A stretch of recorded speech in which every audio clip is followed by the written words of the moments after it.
Hello there fellow heroes, this is Oz, and these are things I wish I knew before playing Pagan online. Number 1. Picking your first hero. When you first start up the game, you'll be able to pick one hero from the 10 to do a tutorial. Don't worry too much about who you pick, because you're able to redo the tutorial on any of the heroes. This is not only a great way to narrow down the hero pool for your first hero, but also a way to test out different heroes and their abilities. On this screen, you are also able to watch a video of the hero demonstrating their abilities, as well as check out the ability tree on them. In the future, when you unlock a hero soul from an assassination mission, which is used to unlock any hero, you can once again test them out in the tutorial to make sure you want to play them as well. This is a great way to make sure you don't waste a hero soul on a hero you might not enjoy to play. Number 2. Abilities and keybinds.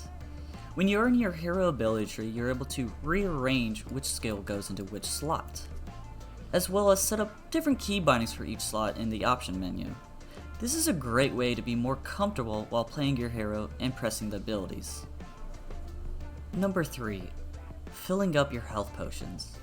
The fastest way to fill up all your health potions is actually just pressing the health potion icon right here and saying yes. I know it might not seem like much, but when you're trying to buy it from the vendor, you have to press it each time individually, which can be kind of a hassle. Number 4. Stats over might level. This is a common trope that a lot of new players fall into, where you just keep putting gear on that has higher might, when in actuality you should always shoot for the stat that your hero uses. For instance, my Lucian here is mainly going to be using lightning, and lightning damage and lightning percent. Those are the two stats that you shoot to always look for. So for instance, this right here, yes, it does have fire damage, but the two stats on there of lightning damage, which is a percent, and lightning damage, which has the range from it, is actually a lot better than having a might level that might be one that does not have lightning damage. This might seem obvious, but it's best to always just look for stats over the might level, especially for later in the endgame. Attack and spell damage rings. The safest bet is always when an attribute for the hero says strength, you should do attack. When it says int, you should do spell damage. Now, there are some cases where you might switch this up for the specific playstyle of a hero, but for the meantime, starting off new before you go too in depth with builds, you should always just do the strength with attack and int with spell. Number 5. Don't craft until endgame.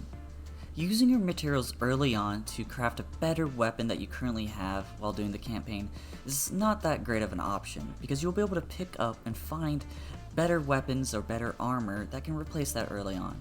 It is best to just save your materials for endgame when you start picking up Legacy 7 gear and looking for flawless quality items. Flawless quality items are the ones that have the gold stars on them. If you're running low on a certain material and don't really know where they drop from, certain regions each have a different drop of that material. What you can do also to make sure that you're in the right region for the material is you can click on this chest actually, and it will demonstrate of what can drop from the chest. This is a great indicator what material usually will drop throughout the encounter. Number 6. Hunts. While you're doing the campaign, you'll eventually unlock hunts really early on. What's a good thing to do is always check over at your missions and assassination tab to make sure that there are hunts that you need to get completed. What you can do while doing the campaign is select those hunts and finish them up through the campaign.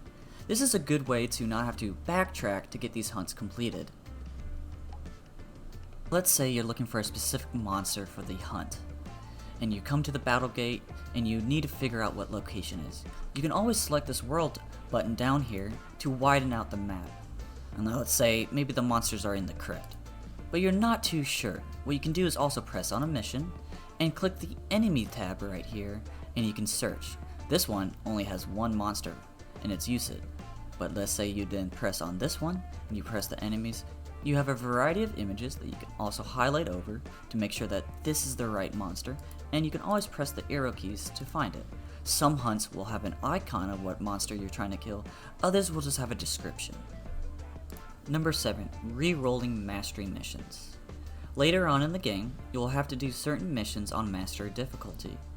Certain missions will start off at level 40, but you are able to re-roll them to level 36, which can now be a lot easier to do because your gear might not be up to par yet. So all you have to do is find the mission that you need to do. For example, let's say it's We Stand Together. It is currently level 40, and that might be a little bit too difficult for us at this time. So what we can do now is use some gold and re-roll. This can take a little bit of time to find the mission, but you are safer off doing this to make sure that you can clear the content. We Stand Together is now level 37. Those 3 level differences can actually make you be able to survive and damage the mobs a lot faster. If this is still too hard for you, you can re-roll it down to a 36. I would highly recommend doing this for new players and people that are trying to beat all the mastery missions to unlock the next block. Number 8. Hitting Legacy Rank 7. This is extremely important because this is how you put on the highest gear currently, which is Legacy 7. Now, you do not need the current heroes you have unlocked to all level 30, but what you can do instead is unlock all the different heroes through the assassination missions, and actually just get a total of levels throughout the heroes of 185.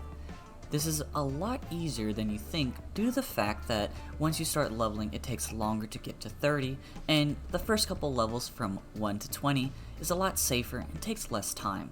I would highly recommend doing that. These are some of the tips I wish I knew before starting Pagan Online. If you have other questions or need other information, you can always join the Pagan Online Discord, which will be in the description below. You can also find me on my Twitch channel, which I stream roughly every day, give or take. It is Oz_Oz, and you can just come in, say hello, ask a question, or just come in and just watch. I want to thank you again for watching this video, and I will see you in the Pantheon.